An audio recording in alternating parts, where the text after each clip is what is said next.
श्री गुरुवे नमः। जय जय श्री राधे। जय जगन्नाथ। सदना कसाई और भगवान शालिग्राम।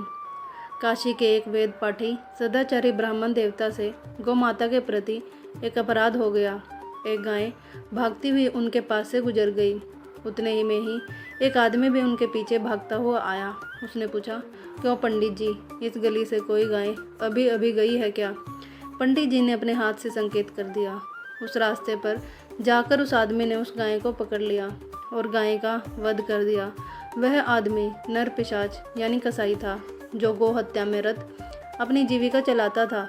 इस पाप के कारण वेद पाठी ब्राह्मण को अगले जन्म में कसाई के घर जन्म लेना पड़ा। नाम पड़ा सदना। पर पूर्व जन्म के वेद पठन और पुण्य कर्मों के कारण वह कसाई भी उदार, दयावान और सदाचारी था।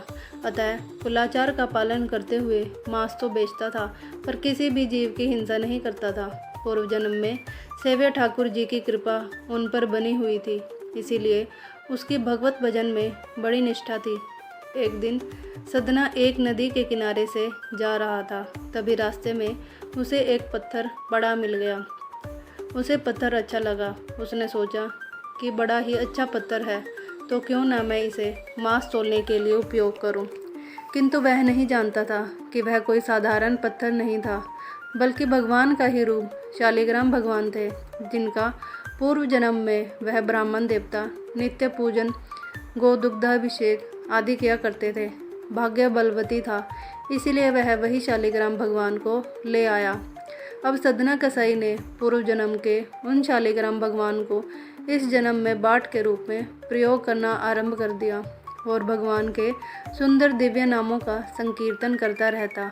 भगवान शालिग्राम को सदा सदन का प्रेम पूर्वक संकीर्तन सुनने का लोभ रहता, इसीलिए वे पलड़े पर झूलते रहते। अब शालिग्राम भगवान मांस तोलने में प्रयोग आने लगे। जब सदना 1 किलो मांस तोलता तो भी सही तुल जाता, जब 2 किलो तोलता तब भी सही तुल जाता। इस प्रकार सदना चाहे जितना भी मांस तोलता, हर बार एकदम सही तुल जाता। अब तो वह एक ही पत्थर से सभी माप करता और अपने काम को करता जाता और भगवान नाम का संकीर्तन करते रहता। एक दिन की बात है, उसके दुकान के सामने से एक ब्राह्मण निकले।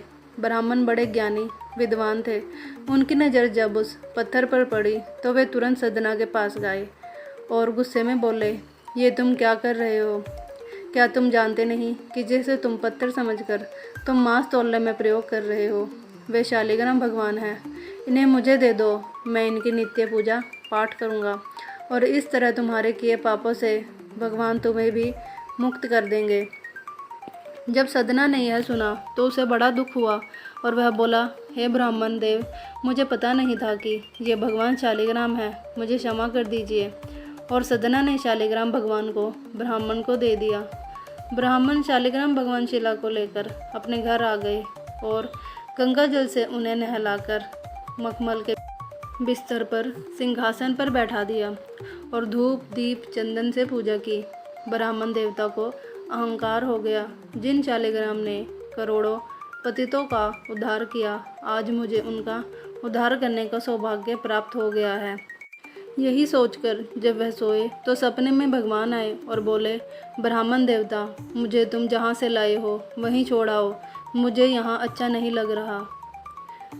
मेरा भक्त सदन कसाई जो संकीर्तन मुझे सुनाकर जाता था, वह बात तुम्हारे मंत्रों में भी नहीं है। इस पर ब्राह्मण बोला, भगवान, वो कसाई तो आपको तुला में रखता था और दूसरी ओर मांस तोलता था।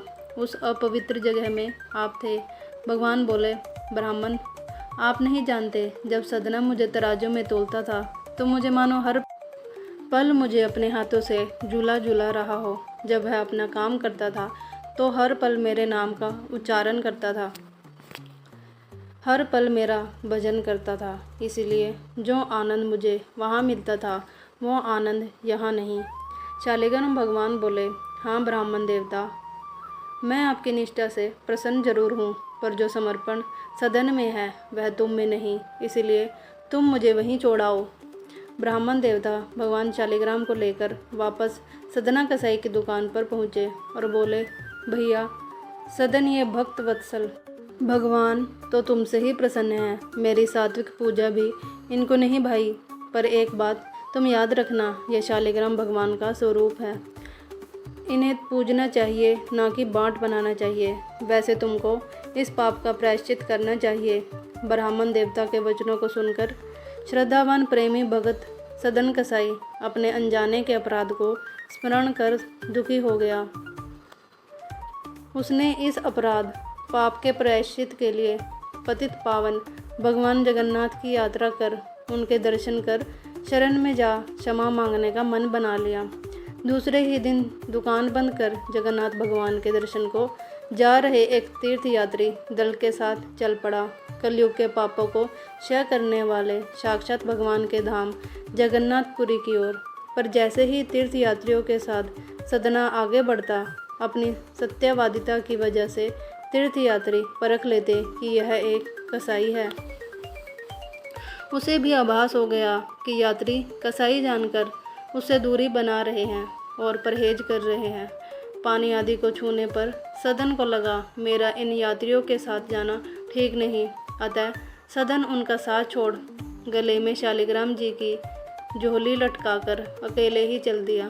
संकीर्तन करता हुआ, नाचता गाता मस्ती में, दुनिया वालों के लिए अकेले। पर शालिग्राम भगवान ने उसे कभी अकेले नहीं छोड़ा। वे पल पल उस अज्ञानी भक्त की प्रत्येक क्रिया पर दृष्टि गड़ाए हुए थे।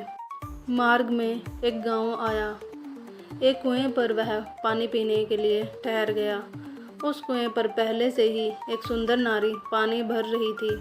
उस स्त्री ने सदन का सुंदर लावण्य, गौर वर्ण, सुगठित शरीर, मधुर वचन, विशाल नेत्र, मधुर मंद मुस्कान आदि देखकर मोहित शब्दों में कहा, आप जल तो पी लीजिए, पर अब शाम बहुत हो गई है, पास में मेरा घर है, आप थके हैं, रात्रि विश्राम करके भोर में आप फिर यात्रा प्रारंभ कीजिएगा।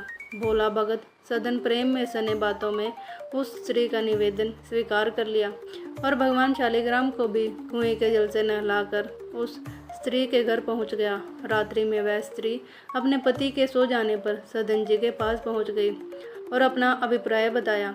उसकी विषयासक्ति भरी कुसित भावना जानकर सदन चौंक गए।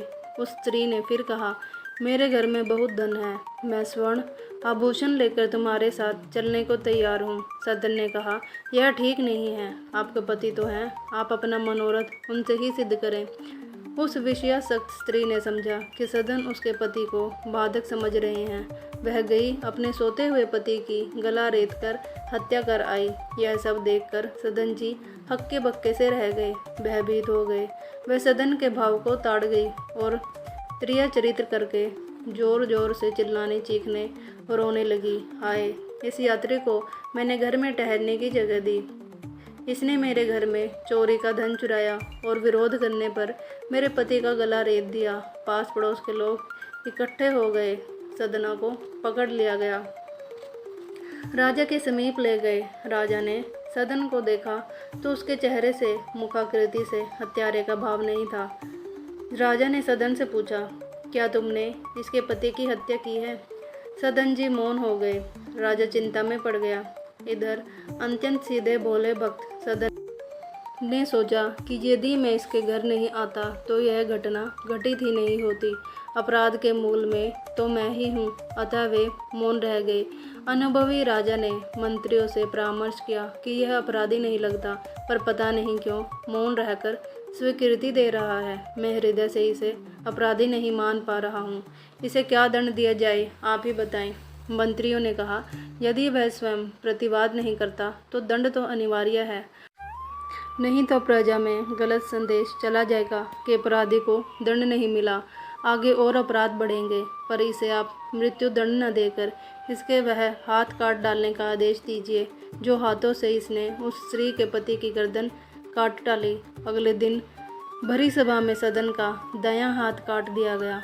सदन ने अपने पूर्वकृत पापों का परिणाम मानकर हाथ कट जाने पर कोई दुख नहीं किया।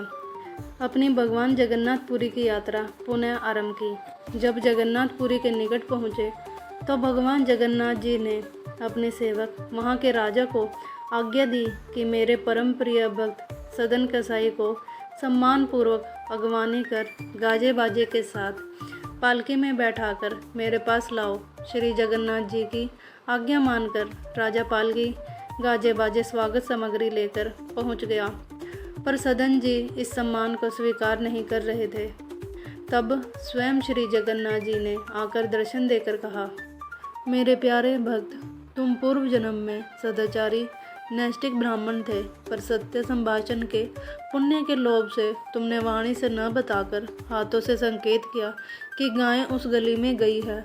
उस कारण उस कसाई ने गाय को पकड़ लिया और उसका गला रेत कर हत्या कर दी।